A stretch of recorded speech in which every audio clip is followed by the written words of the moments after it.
السلام علیکم ورحمۃ اللہ وبرکاتہ۔ الحمد للہ وکفى وسلام علی عباده الذین اصطفى اما بعد۔ قال اللہ تعالی فی القرآن المجید والفرقان الحمید، اعوذ باللہ من الشیطان الرجیم، بسم اللہ الرحمن الرحیم۔ ان تجتنبوا کبائر ما تنہون عنہ نکفر عنکم سیئاتکم وندخلکم مدخلا کریما۔ تمام قسم کی حمد و ثنا، تعریف و توصیف، بڑائی اور بزرگی اس وحدہ لا شریک کے لیے جو خالق کائنات اور مالک ارض و سما ہے، جس نے دنیا و ما فیہا کو لفظ کن سے پیدا فرمایا اور اس کے بعد نبی کریم صلی اللہ علیہ وسلم پر درود و سلام۔ محترم حضرات و خواتین، اللہ تبارک و تعالی نے دنیا میں ہمیں اور آپ کو پیدا فرمایا ہے، اور اس دنیا میں رہ کر انسان چھوٹی بڑی غلطیاں، خطائیں، لغزشیں کرتا رہتا ہے۔ بعض غلطیاں ایسی ہوتی ہیں، بعض گناہ ایسے ہوتے ہیں کہ جس کی سزا اللہ تبارک و تعالی قیامت کے دن آخرت میں دے گا، اور یہ بہت ساری غلطیاں ہوتی ہیں، خطائیں ہوتی ہیں، اور انسان کو اصل امتحان ہی کے لیے پیدا کیا گیا ہے، تو امتحان میں کبھی وہ کامیاب ہوتا ہے، کبھی ناکام ہوتا ہے۔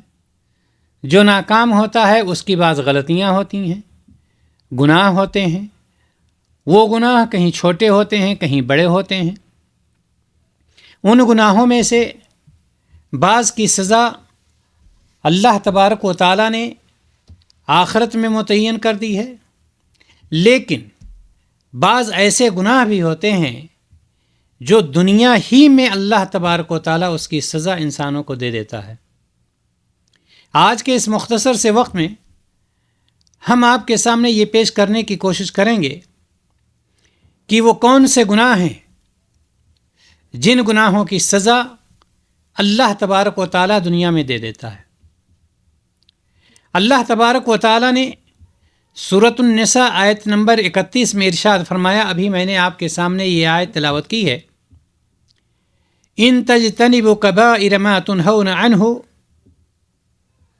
اگر تم ان کبائر سے بچتے رہو جن سے تمہیں منع کیا گیا ہے، جن سے تمہیں روکا گیا ہے، نکفر عنکم سیئاتکم، تو ہم تمہاری برائیوں کو مٹا دیں گے۔ جن گناہوں سے تمہیں روک دیا گیا ہے، منع کر دیا گیا ہے، باز رہنے کا حکم دیا گیا ہے، ان سے اگر تم بچتے رہو، ان سے دور رہو، تو اللہ تبارک و تعالیٰ فرماتا ہے نکفر عنکم سیئاتکم، ہم تمہارے برائیوں کو مٹا دیں گے۔ اور یہی نہیں، وندخلکم مدخلا کریما، اور تمہیں عزت کی جگہ میں داخل کر دیں گے۔ جہاں تمہاری عزت ہوگی، تمہارا مقام ہوگا، تمہارا مرتبہ ہوگا۔ اسی طرح سے حدیث قدسی میں اللہ تبارک و تعالی ارشاد فرماتا ہے، یا عبادی انکم تخطئون باللیل والنہار وانا اغفر الذنوب جمیعا فاستغفرونی اغفر لکم۔ یہ صحیح مسلم کی روایت۔ اللہ تعالی ارشاد فرماتا ہے، اے میرے بندو، تم رات دن گناہ کرتے ہو، رات دن گناہ کی بھٹی میں جلتے رہتے ہو، مجھ سے معافی مانگو، مجھ سے معافی مانگو، فاستغفرونی اغفر لکم، مجھ سے معافی مانگو، میں تمہارے گناہ کو معاف کر دوں گا۔ کیوں؟ اس لیے کہ اللہ تبارک و تعالیٰ فرماتا ہے وَأَنَا أَغْفِرُ الذُّنُوبَ جَمِيعًا، سارے گناہ کو میں معاف کر دیتا ہوں۔ یہ اللہ تبارک و تعالیٰ حدیث قدسی میں ارشاد فرماتا ہے کہ تم دن رات گناہ کرتے رہتے ہو، گناہ کی بھٹی میں جلتے رہتے ہو، اور میں تمہارے تمام گناہوں کو معاف کرنے والا ہوں، بس تم مجھ سے معافی مانگو، میں تمہارے گناہوں کو بخش دوں گا، معاف کر دوں گا۔ یہ اللہ تبارک و تعالی بندوں سے کہتا ہے۔ محترم حضرات و خواتین، کہنے کا مطلب یہ ہے کہ وہ کون سے گناہ ہیں جن کی سزا اللہ تبارک و تعالی دنیا ہی میں دے دیتا ہے۔ سب سے پہلی بات ہمیں اور آپ کو یہ سوچنا چاہیے کہ یہ انسان دنیا میں جو پریشان ہوتا ہے، بے چینی ہوتی ہے، اس کو سکون کی نیند نہیں لے پاتا ہے، کبھی کسی چیز میں پریشان ہے، کبھی کسی چیز میں پریشان ہے، آخر اس کی وجہ کیا ہے؟ یہ ساری چیزیں آتی کہاں سے ہیں؟ اللہ تبارک و تعالیٰ نے اس کے بارے میں بتلایا ہے، وَمَا أَصَابَكُم مِّن مُّصِيبَةٍ فَبِمَا كَسَبَتْ أَيْدِيكُمْ وَيَعْفُو عَن كَثِيرٍ۔ اللہ تبارک و تعالیٰ نے فرمایا، اور تمہیں جو مصیبت آتی ہے وہ تمہارے اپنے ہاتھوں کی کمائی ہوئی ہوتی ہے، یہ کہیں اور سے نہیں ہو۔ تو جو کرتوت تم دنیا میں کرتے ہو اسی کی وجہ سے تمہیں یہ پریشانی آتی ہے۔ حالانکہ بہت سے گناہوں سے تو اللہ ویسے ہی درگزر فرما دیتا ہے، بہت سارے گناہوں سے نظر انداز کر جاتا ہے، ان کو معاف کر، لیکن جو پریشانی تمہیں آتی ہے، یعنی انسان پر جو بھی مصیبت، دکھ، رنج، غم اور پریشانی اور بیماری آتی ہے اور اس کے گناہوں کی وجہ سے ہوتی ہے، یہ گناہ یہ پریشانی کسی اور کی وجہ سے نہیں، کسی اور وجہ سے نہیں، اس کے خود گناہوں کی وجہ سے ہوتی ہے کہ انسان خود یہ گناہ کرتا ہے اور جس کی وجہ سے اللہ تبارک و تعالی پریشانی میں مبتلا کر دیتا ہے۔ دنیا کی مصیبت یا کوئی پریشانی یہ دنیا میں گناہوں کی سزا ہے۔ اس طرح سے اللہ تبارک و تعالی سزا دے دیتا ہے، چاہے وہ کوئی مصیبت ہو، کوئی پریشانی ہو، کوئی بیماری ہو، کوئی آپس میں جو ہے جھگڑا لڑائی ہو، یہ ساری پریشانی کیا؟ یہ گناہوں کی سزا ہوتی ہے۔ یعنی مسلمان کو اگر تکلیف پہنچتی ہے تو یہ دلیل ہوتی ہے کہ اس سے کسی غلطی کا ارتکاب ہوا ہے، اس کو سوچنا چاہیے اپنی طرف۔ اگر کوئی پریشانی آئی تو انسان کو سوچنا چاہیے مجھ سے غلطی کہاں ہوئی، اللہ تبارک و تعالیٰ نے مجھے یہ وارننگ دیا، مجھ سے کوئی غلطی ہوئی ہے جسے اللہ تعالیٰ اسی دنیا میں تکلیف دے کر مٹا دینا چاہتا ہے۔ انسان گھبراتا نہیں ہے، انسان اپنے نفس کی طرف رجوع کرتا ہے، مجھ سے کوئی غلطی ہوئی، اللہ تعالیٰ سے توبہ کرتا ہے، اور وہ یہ سوچ لیتا ہے کہ اللہ تبارک و تعالیٰ نے یہ جو پریشانی میں ڈالا ہے، اس پریشانی میں ڈال کر ہمارے گناہ کو مٹا دینا چاہتا ہے، ہمارے گناہوں کو ختم کر دینا چاہتا ہے، اور بہت سی غلطیوں اور خطاؤں کو وہ اپنے فضل و کرم سے معاف کر دیتا ہے، بہت ساری چیزوں کو معاف کر دیتا ہے، اس پر مواخذہ نہیں کرتا۔ ترمذی کی حدیث ہے، ابو موسیٰ اشعری رضی اللہ تعالیٰ عنہ سے مروی ہے کہ آپ صلی اللہ علیہ وسلم نے فرمایا، بندے کو کوئی بھی چھوٹی یا بڑی تکلیف پہنچتی ہے تو ایسا اس کے گناہ کی وجہ سے ہوتا ہے۔ اب آپ اندازہ لگائیں، اگر ایک مومن ہے اور اگر اس کو کوئی چھوٹی تکلیف، بڑی تکلیف پہنچتی ہے اور اس کو یقین ہو جاتا ہے کہ یہ گناہ، یہ تکلیف ہماری وجہ سے ہوئی ہے، کوئی بھی تکلیف آتی ہے وہ یہ سمجھ لے کہ میرے گناہ کی وجہ سے یہ تکلیف آئی ہے، اور جن گناہوں کو وہ معاف کر دیتا ہے وہ تو بہت زیادہ ہوتے ہیں۔ یعنی اللہ تبارک و تعالیٰ نے بعض گناہوں کی وجہ سے اس کو تکلیف میں ڈالا اور ان گناہوں کو ختم کر دیا، اور بہت سارے گناہوں کو تو اس نے درگزر ہی کر دیا، معاف کر فرما دیا۔ اس لیے مومن کے گناہوں کو دو حصوں میں تقسیم کر کے ایک حصہ کے بارے میں کہا گیا کہ اللہ تعالیٰ اسے مصائب اور تکلیف میں مبتلا کر کے مٹا دیتا ہے۔ مومن جو ہوتا ہے اس کے دو حصے، گناہوں کے دو حصے ہو جاتے ہیں۔ ایک حصہ اللہ تبارک و تعالیٰ اس کو کسی پریشانی میں مبتلا کر دیتا ہے، تکلیف میں مبتلا کر دیتا ہے، اور اس حصے کو مٹا دیتا ہے، اور دوسرے حصے کو اپنے فضل و کرم سے دنیا ہی میں معاف فرما دیتا ہے۔ یعنی یہ کہ آدھا گناہ تو تکلیف ہونے کی وجہ سے مٹا دیے گئے، اور آدھے گناہ کو اللہ تبارک و تعالیٰ معاف فرما دیتا ہے۔ اس سے یہ پتہ چلتا ہے کہ مومن کے لیے خیر ہی خیر ہے، لیکن بعض گناہ ایسے ہوتے ہیں جو آخرت کے لیے ذخیرہ بنا دیے جاتے ہیں، آخرت میں اس کو چکھنا ہی چکھنا۔ تو معلوم یہ ہوا کہ دنیا میں یہ بعض گناہ جو ہوتے ہیں، یہ پریشانیاں جو آتی ہیں، وہ گناہوں کی وجہ سے آتی ہیں، اور اس کی سزا دنیا میں مل رہی ہوتی ہے اللہ تبارک و تعالیٰ کی طرف سے۔ اسی طرح سے دنیا کی سزا یہ بھی ہے کہ اللہ تبارک و تعالیٰ اس کی زندگی کو تنگ کر دیتا ہے، اس کی زندگی پریشانی والی زندگی ہو جاتی ہے۔ گناہوں کی وجہ سے انسان کی زندگی دکھوں پریشانیوں میں گزرتی ہے۔ کیوں دکھوں میں گزرتی ہے؟ یہ سزا ہوتی ہے، اور وہ سزا کہاں سے آتی ہے؟ اللہ تبارک و تعالیٰ کی طرف سے آتی۔ اللہ تعالیٰ نے فرمایا وَمَنْ عَارَضَ عَنْ ذِكْرِي فَإِنَّا لَهُ مَعِيشَةً ضَنْكَ وَنَحْشُرُهُ يَوْمَ الْقِيَامَةِ عَامًا۔ اور جو شخص میری یاد سے منہ موڑے گا، جو شخص مجھ سے اعراض کرے گا، اللہ تبارک و تعالیٰ نے فرمایا فَإِنَّا لَهُ مَعِيشَةً ضَنْكَ، وہ دنیا کی زندگی میں تنگ حال رہے گا، پریشان رہے گا۔ یہ سزا ہے، یہ دنیا کی سزا ہے، یعنی دنیا میں ہر جانب سے تنگی اسے گھیر لیتی ہے۔ کبھی بچے پریشان کر رکھے ہیں، کبھی بیٹی پریشان کر رکھی ہے، کبھی بیوی سے پنگا لے لیا ہے، کبھی کسی سے، کبھی پڑوسی سے، کبھی کفیل سے، کبھی کسی سے پریشان ہے دنیا کی زندگی پر۔ کیوں؟ وَمَنْ عَارَضَ عَنْ ذِكْرِي فَإِنَّا لَهُ مَعِيشَةً ضَنْكَ، جو مجھ سے منہ موڑے گا، میری یاد سے اعراض کرے گا، مجھے یاد نہیں کرے گا، مجھے بھلا دے گا، تو اللہ تعالیٰ نے فرمایا فَإِنَّا لَهُ مَعِيشَةً ضَنْكَ، ہم دنیا کی زندگی کو اس کے تنگ کر دیں گے، یعنی بے چینی کی زندگی۔ یہ دنیا میں سزا ہے، دنیا میں سزا ہے، یاد رکھیں۔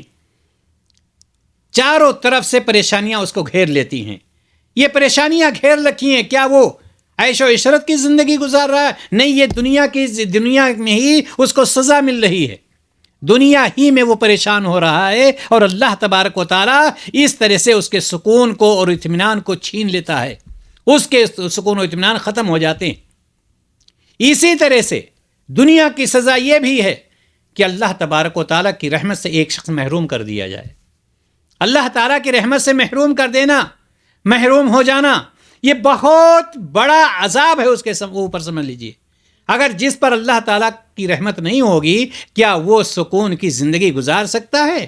کیا یہ سزا نہیں؟ یہ بھی بہت بڑی سزا ہے۔ دنیا میں اللہ تبارک و تعالیٰ اس طرح سے بھی سزا دیتا ہے کہ اس کے گناہوں کی وجہ سے اپنی رحمت سے اس کو محروم کر دیتا ہے۔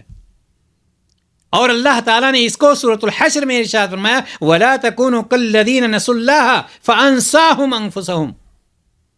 اللہ تبارک و تعالیٰ نے صراحت کے ساتھ اس کی وضاحت کر دی، اور تم ان لوگوں کی طرح نہ ہو جانا جنہوں نے اللہ کو بھلا دیا، اور اللہ نے سزا کے طور پر انہیں ان کی ذات سے غافل کر دیا۔ یہ سزا ہے، ان کی ذات سے غافل کر دیا۔ کیا مطلب ہے؟ جب انہوں نے اللہ تبارک و تعالیٰ کو بھلایا، اللہ کے رسول کو بھلایا، قرآن کو بھلایا، حدیث کو بھلایا، نماز کو بھلایا، روزہ کو بھلایا، تو اللہ تبارک و تعالیٰ نے انہیں سزا کے طور پر ان کی ذات ہی سے غافل کر دیا۔ ذات سے غافل کرنے کا مطلب کیا ہوتا ہے؟ ذات سے غافل کرنے کا مطلب یہ ہوتا ہے کہ انہیں اس شعور سے غافل کر دے کہ وہ انسان ہے یا حیوان ہے۔ ان کے اندر اتنی بیداری ہی نہیں، شعور ہی نہیں ہے، اتنی سمجھ ہی نہیں ہے کہ وہ انسان ہے یا حیوان ہیں، جانور کی طرح سے ہو گئے ہیں۔ آخر وجہ کیا ہے؟ اس لیے کہ اللہ تبارک و تعالیٰ ان کو دنیا میں یہ سزا دے رہا ہے۔ کتنے لوگ ایسے پائے جاتے ہیں کہ آپ کہتے ہیں کہ اس کو تو یہ پتہ ہی نہیں چلتا کہ وہ انسان ہے یا حیوان ہے، وہ کیا ہے، انسان بھی ہے یا نہیں ہے، یہ پتہ ہی نہیں چلتا۔ یہ میرے بھائی اور دوستو، یہ سزا ہے دنیا میں، اور یہ سزا اللہ تبارک و تعالیٰ ارشاد فرماتا ہے اولئک کالانعام بل هم اضل اولئک هم الغافلون، یعنی یہ لوگ چوپائے ہیں بلکہ ان سے بھی بدتر ہیں۔ اللہ تبارک و تعالیٰ سزائیں اس طرح سے دیتا ہے کہ ان کے شعور کو، ان کی سمجھ کو، ان کی عقل کو مار دیتا ہے، اور وہ یہ سمجھ ہی نہیں پاتے کہ میں انسان ہوں یا حیوان ہوں، مجھے یہ کام کرنا چاہیے یا وہ کام کرنا چاہیے، مجھے ایسے کھانا پینا چاہیے یا ویسے کھانا پینا چاہیے، ہمیں ایسے رہنا سہنا چاہیے یا ویسے رہنا سہنا چاہیے۔ ان کے اندر کوئی سمجھ باقی نہیں رہ جاتی ہے، اور یہ اللہ تبارک و تعالیٰ کی طرف سے سزا ہوتی ہے۔ یہ سزا ہوتی کہاں؟ دنیا ہی میں سزا مل رہی ہے۔ سزا یہی نہیں ہے کہ اس کو جہنم میں ڈالا جائے، سزا یہ بھی ہے کہ تمہاری عقل مار دی جائے گی، سزا یہ بھی ہے کہ تمہارے اندر ایسے لڑائی جھگڑے پیدا ہو جائیں گے کہ تمہارا سکون غائب ہو جائے گا. سزا یہ بھی ہے کہ تمہیں اچھے لوگوں کے ساتھ بیٹھنے کا موقع ہی نہیں ملے گا. سزا یہ بھی ہے کہ تمہیں در بدر ٹھوکر کھانی پڑے گی. سب سزاؤں کی بہت ساری قسمیں ہوا کرتی ہیں. تو اللہ تبارک و تعالیٰ دنیا ہی میں سزا دیتا ہے، اور یہ بھی سزا ہے کہ اللہ تعالیٰ انہیں آخرت سے غافل کر دے. یہ بھی ایک سزا ہے، اور وہ یہ سمجھ لیں کہ دنیا ہی ہے جو سب کچھ ہے، آخرت کچھ ہے ہی نہیں. یہ بھی ایک سزا ہے. کیوں؟ اس لیے کہ آخرت میں تو اس کو سزا ملے ہی گی. جو آخرت کو سمجھتا نہیں ہے اس کا ٹھکانہ جہنم میں ہوگا. دنیا کی سزا، اللہ بعض گناہوں کی سزا دنیا ہی میں دے دیتا ہے. جیسے کہ میں پہلے کہتا آ رہا ہوں، بعض گناہوں کی سزا دنیا ہی میں اللہ تبارک و تعالیٰ دے دیتا ہے. نبی کریم صلی اللہ علیہ وسلم نے فرمایا ہر گناہ کی سزا اللہ تعالیٰ مؤخر کر دیتا ہے. ہر گناہ کی سزا مؤخر کر دیتا ہے جس کو چاہتا ہے قیامت کے دن تک. جس کو چاہتا ہے سزا کو مؤخر کر دیتا ہے. کب تک؟ قیامت کے دن تک، سوائے ظلم اور والدین کی نافرمانی کے یا رشتہ توڑنے والے کے.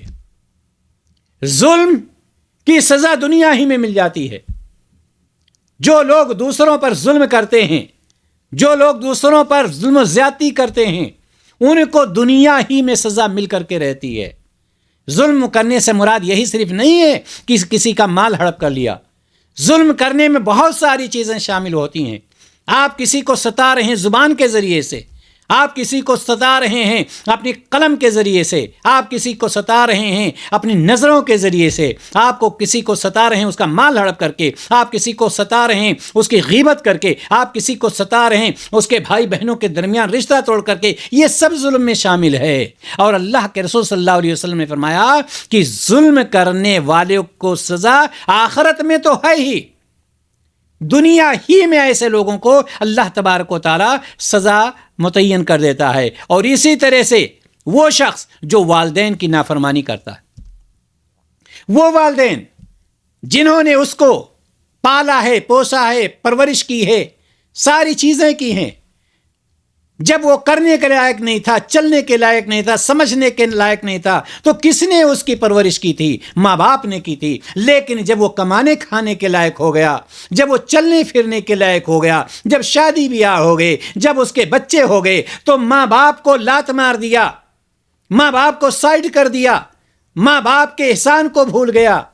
ایسے شخص کو، جو لوگ اپنے ماں باپ کی نافرمانی کرتے ہیں، ماں باپ کو تکلیف پہنچاتے ہیں، ماں باپ کو دنیا میں ٹھوکر کھلاتے ہیں، اللہ تبارک و تعالیٰ ایسے لوگوں کو دنیا ہی میں سزا دے دیتا ہے. ایسے لوگ کبھی کامیاب نہیں ہو سکتے.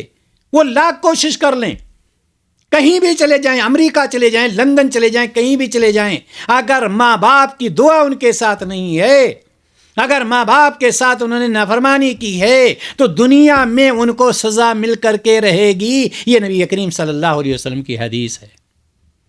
ایسے شخص کو بھی دنیا ہی میں سزا مل جاتی ہے. اور اسی طرح سے آپ صلی اللہ علیہ وسلم نے فرمایا رشتہ توڑنے والے، قطع رحمی کرنے والے کے لیے، جو رشتہ توڑنے والے ہوتے ہیں، کتنے ایسے لوگ پائے جاتے ہیں. آپ دیکھیں گے کہ بھائی بھائی کے درمیان، بھائی بہن کے درمیان، باپ بیٹے کے درمیان، ماں بیٹے کے درمیان، وہ ہمیشہ کوشش کرتے ہیں یہ دور ہی دور رہیں. غیبت کر کے، چغلی کر کے، ادھر کی بات ادھر کر کے، ادھر کی بات ادھر کر کے وہ رشتے کو توڑنے میں لگے رہتے ہیں. دوست کے درمیان، ملنے جلنے والوں کے درمیان، ہر طرح سے وہ رشتے توڑنے کی کوشش میں لگے رہتے ہیں. اللہ کے رسول صلی اللہ علیہ وسلم نے فرمایا ایسے شخص کو دنیا ہی میں سزا ملے گی، آخرت میں تو ان لوگوں کی سزا ہے ہی، چاہے وہ ظلم کرنے والا ہو، یا ماں باپ کی نافرمانی کرنے والا ہو، یا اسی طرح سے رشتہ توڑنے والا ہو. ان کی سزا آخرت میں تو ہے ہی، دنیا ہی میں اللہ تبارک و تعالیٰ انہیں سزا دے دیتا ہے اور سزا سے دوچار کر دیتا ہے. حضرت ابو بکر رضی اللہ تعالیٰ عنہ سے روایت ہے، وہ کہتے ہیں کہ آپ صلی اللہ علیہ وسلم نے فرمایا رشتہ توڑنا اور سرکشی سے بڑھ کر کوئی گناہ ایسا نہیں ہے. یعنی قطع رحمی، رشتہ توڑنا اور سرکشی سے بڑھ کر کوئی گناہ کہ اللہ اس کے مرتکب کو دنیا میں بھی جلدی سزا دے اور اس کے ساتھ آخرت میں بھی اس کی سزا برقرار رکھے. یعنی یہ لوگ جو رشتہ توڑنے والے ہیں، والدین کی نافرمانی کرنے والے ہیں، ظلم کرنے والے ہیں، اللہ تبارک و تعالی جلد سے جلد ان کو دنیا ہی میں سزا دیتا ہے اور آخرت کا ان کا مزہ برقرار رہتا ہے. آخرت میں ان کو کیا ملے گا وہ برقرار ہے. اور بعض گناہ اس قدر سنگین ہوتے ہیں کہ ان کی سزا دنیا میں بھی ملتی ہے اور آخرت میں بھی ان کی گرفت ہوگی. انہی میں سے قطع رحمی ہی بھی ایک گناہ ہے، خاص طور سے رشتہ توڑنا. آپ یہ جان لیجئے کہ کچھ لوگ ایسے پائے جاتے ہیں کہ وہ اپنے ماں باپ سے دور ہیں، اپنے بھائی بہنوں سے دور ہیں، ان سے کوئی لین دین نہیں ہے. ظاہری طور پر مل لیتے ہیں کہ ہاں یہ ہمارے بھائی ہیں، یہ ہماری بہنیں، دل ان کا نہیں ملتا. ایسے لوگ دوسرے کے بھائی بہنوں کو بھی الگ الگ کرنے میں لگے رہتے ہیں، رشتہ توڑنے میں لگے رہتے ہیں. اللہ کے رسول صلی اللہ علیہ وسلم نے انہی لوگوں کے لیے ارشاد فرمایا ہے کہ یہ مرنے سے پہلے دنیا میں اللہ تعالیٰ کے گناہ، جو اللہ تعالیٰ کے ساتھ جو گناہ کیا ہے اس کی سزا دنیا ہی میں بھگت کر کے جائیں گے. ان کو موت اس وقت تک نہیں آئے گی جب تک ان کو دنیا میں یہ سزا نہیں مل جاتی ہے، کسی بھی طرح سے آئے، کسی بھی قسم کی وہ سزا ہو، لیکن دنیا میں ان کو یہ سزا مل جاتی ہے. ان کا سب سے بڑا گناہ، سب سے بڑا نقصان، ایسے لوگوں کا سب سے بڑا نقصان جو ہوتا ہے، خسارہ جو ہوتا ہے کہ اللہ تعالیٰ سے ایسے بندے کا تعلق ٹوٹ جاتا ہے. وہ اللہ تعالیٰ پر یقین ہی نہیں کرتا، اللہ تعالیٰ پر بھروسہ ہی نہیں کرتا. اور دوسری بات کیا ہے، اللہ تعالیٰ کی رحمت سے وہ دور ہو جاتا ہے. وہ کتنا بھی اپنا ثابت کر لے کہ میں بہت کمانے والا ہوں، میں بہت عقل مند ہوں، میرے پاس ڈگریاں ہیں، میں بہت ہوشیار ہوں، میری نوکری ایسی ہے، میرا منصب ایسا ہے، وہ سب بیکار ہے. اللہ تبارک و تعالیٰ کہیں نہ کہیں لا کر کے اس کو ٹھوکر کھلا ہی دیتا ہے، اس کو سزا مل ہی جاتی ہے. کیوں؟ اللہ تعالیٰ نے فرمایا سورۃ الرعد میں، لہم عذاب فی الحیات الدنیا ولعذاب الآخرۃ اشق وما لہم من اللہ من واق. اللہ تعالیٰ نے فرمایا کہ انہیں دنیا کی زندگی میں عذاب ملے گا، دنیا کی زندگی میں عذاب ملے گا. یہ نہ سمجھو کہ میں بہت ہوشیار ہوں، لوگوں کو بیوقوف بنا رہا ہوں، لوگ میری چال کو سمجھتے نہیں. جس نے یہ عقل تمہیں دی ہے وہ تمہیں سزا دے گا. وَلَهُمْ عَذَابٌ فِي الْحَيَاةِ الدُّنْيَا، ان کے لیے دنیا کی زندگی میں عذاب ہے. وَلَعَذَابُ الْآخِرَةِ أَشَقُّ، اور آخرت کا عذاب تو بہت ہی سخت ہوگا. آخرت کا عذاب بہت سخت ہوگا ایسے لوگوں کا جو رشتہ توڑتے ہیں، ظلم کرتے ہیں، والدین کی نافرمانی کرتے ہیں. ایسے لوگوں کے لیے اللہ تبارک و تعالیٰ نے دنیا ہی میں سزائیں متعین کر دی ہے اور ان کو سزا مل کر کے رہے گی. اسی طرح سے ظلم یعنی کسی پر ظلم و زیادتی کرنا، کسی بھی طرح کا ظلم ہو، کسی بھی طرح کا ظلم ہو. اللہ کے رسول صلی اللہ علیہ وسلم نے فرمایا اتق دعوت المظلوم، اتق دعوت المظلوم فإنها ليس بينها وبين الله حجاب. اللہ کے رسول صلی اللہ علیہ وسلم، غور کیجئے، جب معاذ بن جبل رضی اللہ تعالی عنہ کو یمن کا گورنر بنا کر کے، قاضی بنا کر کے بھیج رہے تھے، تو اس وقت بہت ساری نصیحتیں کی تھیں کہ تم جاؤ گے، تمہارا اہل کتاب سے تعلق ہوگا، پالا پڑے گا، اہل کتاب تمہیں ملیں گے، ان کو یہ دعوت دینا، یہ دعوت دینا، یہ دعوت دینا. اور اخیر میں آپ صلی اللہ علیہ وسلم نے فرمایا تھا، اے معاذ بن جبل اتق دعوت المظلوم، اے معاذ بن جبل مظلوم کی بد دعا سے بچو. اللہ اور اس کے درمیان کوئی پردہ نہیں ہوتا ہے، کسی پر ظلم و زیادتی نہ کرنا. اب ایسے لوگوں کو سے پوچھئے جن کو اللہ تبارک و تعالیٰ نے اگر سہولیات متعین کر دیے ہیں، اللہ تبارک و تعالیٰ نے ان کے روٹی روزی کا انتظام کر دیا ہے، بیٹھے ہوئے صرف دوسروں پر ظلم کر رہے ہیں، دوسروں کی غیبت کر رہے ہیں، دوسروں کے رشتے کو برباد کر رہے ہیں، والدین کی نافرمانی کر رہے ہیں. ایسے لوگوں کو کیا اللہ تبارک و تعالیٰ دنیا میں سزا نہیں دے گا؟ ایسے لوگوں کو اللہ تبارک و تعالیٰ دنیا میں سزائیں دے گا اور وہ سزاؤں سے دوچار ہوں گے. محترم حضرات و خواتین، کہنے کا مطلب یہ ہے کہ یہ بعض گناہ ایسے ہوتے ہیں جن کی سزا دنیا ہی میں اللہ تبارک و تعالیٰ دے دیتا ہے. والدین کی نافرمانی اللہ کے نزدیک بہت بڑا گناہ ہے. ایسے گنہگار کو اللہ تبارک و تعالیٰ دنیا میں سخت سزا دے گا تاکہ ماں باپ بھی نافرمان اولاد کی سزا دنیا میں دیکھ لیں. اور کتنے ایسے لوگ ہیں جو ماں باپ کے ساتھ نافرمانی کی ہے. ماں باپ یا ماں یا باپ بیٹھے ہوئے ہیں اور دنیا میں ٹھوکر کھا رہے ہیں. ادھر جا رہے ہیں پریشان ہو رہے ہیں، ادھر دھتکارے جا رہے ہیں، ادھر ناکام ہو رہے ہیں، ادھر وہ ہو رہا ہے، بیوی کہیں جا رہی ہے، بچے کہیں جا رہے ہیں، بیٹا کہیں جا رہا ہے، دھتکارے جا رہے ہیں. اور ماں باپ اپنی آنکھوں سے اس نافرمان اولاد کو دیکھ رہی ہے. ماں باپ دیکھ رہے ہیں اس نافرمان اولاد کو کہ کس طرح سے دنیا میں اس کو سزا مل رہی ہے. وہ ماں باپ، وہ جنہوں نے اس کی پرورش کے لیے رحم و کرم کے بازو بچھا دیا تھا، اور جب اپنے پاؤں پر کھڑا ہو گیا، خود کمانے لگا، تو ماں باپ کے سارے احسانات بھلا کر نافرمانی اور اس کو تکلیف دینے پر اتر آیا.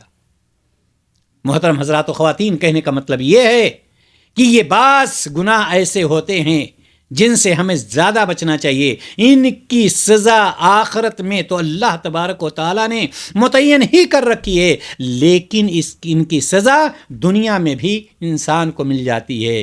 لہٰذا ہمیں اور آپ کو ایسے گناہ سے خاص طور سے والدین کی نافرمانی سے، خاص طور سے کسی پر ظلم کرنے سے، خاص طور سے رشتے ایک دوسرے کے توڑنے سے، خاص طور سے اللہ تبارک و تعالیٰ سے اعراض کرنے سے، خاص طور سے بار بار گناہ کرنے سے ہمیں بچنا چاہیے. ورنہ اللہ تبارک و تعالیٰ دنیا کی زندگی کی ہمارے سکون کو چھین لے گا اور ہمیں ایسی سزا میں مبتلا کر دے گا کہ ہم نے سوچا بھی نہیں ہوگا. اللہ تعالیٰ سے ہم دعا کرتے ہیں، الہ العالمین ہمیں تمام چھوٹے بڑے گناہوں سے تو محفوظ رکھ. الہ العالمین ہمیں نیک عمل کرنے کی توفیق عطا فرما. الہ العالمین ماضی میں جو ہم سے غلطیاں ہو گئی ہیں تو ہمیں معاف فرما دے. الہ العالمین ہمیں والدین کی نافرمانی کرنے سے بچا. الہ العالمین ہمیں رشتے توڑنے سے بچا. ہمیں رشتے توڑنے والا نہیں، رشتہ جوڑنے والا بنا. الہ العالمین ہمارے اندر نبی کریم صلی اللہ علیہ وسلم کی سنت کو پیدا کر دے. الہ العالمین ہم میں سے جو لوگ ان غلطیوں میں مبتلا ہیں ان سے نکال دے اور ان کو صحیح راستے پر چلنے کی توفیق عطا فرما. وآخر دعوانا ان الحمد للہ رب العالمین. السلام علیکم ورحمۃ اللہ وبرکاتہ.